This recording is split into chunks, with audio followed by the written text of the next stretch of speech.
Hi guys, welcome to VR one channel. And అందరు బాగున్నా అనుకుంటున్నా. నేనైతే సూపర్ ఉన్నా. అండ్ ఉస్తాద్ భగత్ సింగ్ మూవీ చూడడం జరిగింది.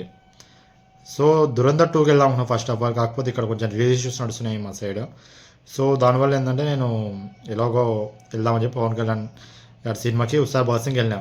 సో మూవీ గురించి చెప్పాలంటే పవన్ కళ్యాణ్ ఫ్యాన్స్కి అయితే ఖచ్చితంగా ఫీస్టే. నేను హరీష్ శంకర్ నుంచి ఇలాంటి మూవీ నేను అసలు ఎక్స్పెక్ట్ కూడా చేయలేను. అండ్ స్టార్టింగ్ చాలామంది రీమేక్ అంటారు, ఏంది మూవీ సిచ్యువేషన్ అది ఇది అనుకున్నా. కాకపోతే end of the day movie చూసి వచ్చినాక నేను కంప్లీట్గా మంచి ఒక సాటిస్ఫాక్షన్ తోటి ఒక పాజిటివ్ వైపుతోనే బయటకు వచ్చిన. ఫస్ట్ హాఫ్ అనేది ఓకే, మరీ అంత ల్యాగ్ కూడా ఏమి ఉండదు, ఓకే మంచి సరదా గడిచిపోతూ ఉంటుంది. బట్ సెకండ్ హాఫ్లో అనేది కొన్ని రియల్ లైఫ్లో జరుగుతున్న ఇన్సిడెంట్స్ని యాడ్ చేస్తూ హరీష్ శంకర్ గారు చాలా అంటే చాలా మంచిగా మూవీని తెరకెక్కించారు. అసలు నేను ఇది ఎక్స్పెక్ట్ కూడా చేయలేదు హరీష్ శంకర్ నుంచి. ఫస్ట్ ఆఫ్ ఆల్ నేను మూవీకి వెళ్ళింది జీరో ఎక్స్పెక్టేషన్స్ తోటి. నాకు తెలిసినకి రీసెంట్గా లాస్ట్ 10-15 ఇయర్స్ నుంచి పవన్ కళ్యాణ్ గారి సినిమా ఏదైనా ఉందంటే, లీస్ట్ ఇప్పుడు మూవీ ఏదైనా ఉందంటే అది ఈ సినిమానే. సో అయినా కూడా హరీష్ శంకర్ ఇన్ని మాట్లాడినా కూడా అన్నీ అనుకున్నా కూడా తన గట్స్కి నేను ఫస్ట్ ఆఫ్ ఆల్ నేను హ్యాండ్స్ అప్ ఇవ్వాలనుకుంటున్నా. ఎందుకంటే ఎవరు కూడా ఊహించారు ఇంత మంచి అవుట్పుట్ సినిమా నుంచి. సో మూవీ అయితే నాకు ఖచ్చితంగా నచ్చింది. నా మాటలు మీకు అర్థమై ఉండొచ్చు. అండ్ చెప్పాలంటే సెకండ్ హాఫ్లో మనకు ఒక డైలాగ్ ఉంటుంది, జస్ట్ స్పాయిలర్ అనుకోకుండా జస్ట్ ఒక డైలాగ్. నార్మల్గా మన పవన్ కళ్యాణ్ గారు వెళ్తూ ఉంటారు ఒక ఇష్యూ అనేది పాత బస్సులో.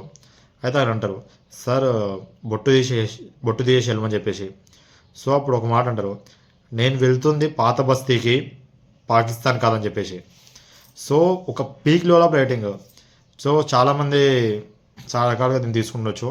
అండ్ దీని మీద కొన్ని కాంట్రవర్సీస్ కూడా అవుతుండొచ్చు. కాకపోతే మూవీ వరకు అయితే రియల్ లైఫ్లో జరుగుతున్న ఇన్సిడెంట్స్ కొన్ని బేస్ చేసుకొని అండ్ డిఫరెంట్ జానర్స్లో చిన్న స్టోరీ, అంటే స్టోరీ అనేది మరి పెద్దగా ఏం లేదు, కాకపోతే ఆ స్టోరీకి రియల్ లైఫ్ ఇన్సిడెంట్స్ని మ్యాచ్ చేసుకోవడం వల్ల మూవీ అనేది చాలా అంటే చాలా బాగా ఎక్కుతుంది, ఎస్పెషల్ సెకండ్ హాఫ్ అనేది.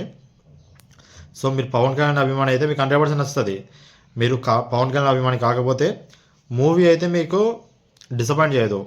మీకు ఓకే అనిపిస్తుంది, లేకపోతే బాగుంది అనిపిస్తుంది. కాకపోతే బాగాలేదన్న మాట అయితే ఎవరు కూడా రాదు. అండ్ మళ్ళీ చెప్తున్నా, దురంధర్ 2 అనేది కంప్లీట్ వేరే లెవెల్ నడుస్తుంది ఇప్పుడు. కాకపోతే ఉస్తాద్ భగత్ సింగ్ ఏమని తీసేయలేం. ఎందుకంటే దీనికే మన మంచి ఒక మాస్ కమర్షియల్ ఒక మంచి మూవీ. అండ్ దీంట్లో మనకు సాంగ్స్ మరి అనవసరమైన సాంగ్స్ కాకుండా ఒక 1-2 సాంగ్స్ ఉంటాయి, మంచి సాంగ్స్ ఉంటాయి. అండ్ మంచి ఫైటింగ్ సీన్స్ ఉంటాయి, పవన్ కళ్యాణ్ గారికి మంచి ఎలివేషన్స్ ఉంటాయి. అండ్ స్త్రీలను పెట్టినప్పుడు అరే అవసరమా స్త్రీలను పెట్టడం, సో కొంచెం ఏజ్ అనేది చాలా డిఫరెన్స్ ఉంటుంది కదా అనుకున్నప్పుడు మూవీ చూసిన తర్వాత ఆ ఫీలింగ్ ఆటోమేటిక్గా కంప్లీట్ వెళ్ళిపోతుంది. ఎందుకంటే వాళ్ళ లవ్ ట్రాక్ అవుతుందో మూవీకి చాలా అంటే చాలా ప్లస్ పాయింట్ అయింది, శ్రీలది అండ్ పవన్ కళ్యాణ్ గారిది. అండ్ చాలా అంటే చాలా మంచి లవ్ ట్రాక్ అది. అండ్ ఇంకొంచెం మూవీని ఇంకో నెక్స్ట్ లెవెల్ తీసుకెళ్తుంది లవ్ ట్రాక్ కూడా. అంటే అది కూడా ఎక్కడ మీకు బోర్ కొట్టించదు, అబ్బా ఏంటిదిరా చిరాకు అనిపిస్తున్నట్టు అసలు ఉండదు. మీకు చాలా అంటే చాలా స్మూత్గా వెళ్ళిపోతుంది. అండ్ పాత సాంగ్స్ కూడా మూవీలో అక్కడ వాడడం జరిగింది. అండ్ స్పాయిలర్ ఇవ్వను, మూవీ చూసి తెలుసుకోండి.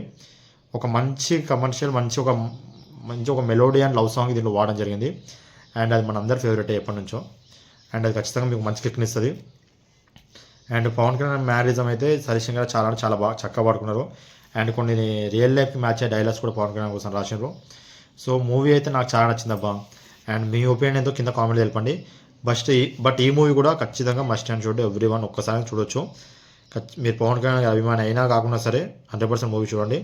మూవీ ఖచ్చితంగా మీకు నచ్చుతుంది, మీరు మంచి సాటిస్ఫాక్షన్తో బయటకు వస్తారు అని నా గట్టి ఫీలింగ్. అండ్ మన వీడియో నచ్చితే లైక్ చేయండి, షేర్ చేయండి, సబ్స్క్రైబ్ చేయండి. మీ సపోర్ట్ ఉంటేనే మన ఛానల్ కూడా ఎదుగుతుంది. అండ్ నా నుంచి ఇలాంటి వీడియోస్ మళ్ళీ మీకు రావాలంటే మన ఛానల్ని సబ్స్క్రైబ్ చేసి ఆ బెల్ ఐకాన్ ఆన్ చేసి పెట్టుకోండి. జై హింద్, వందే మాత్రం, జై శ్రీకృష్ణ, జై హింద్.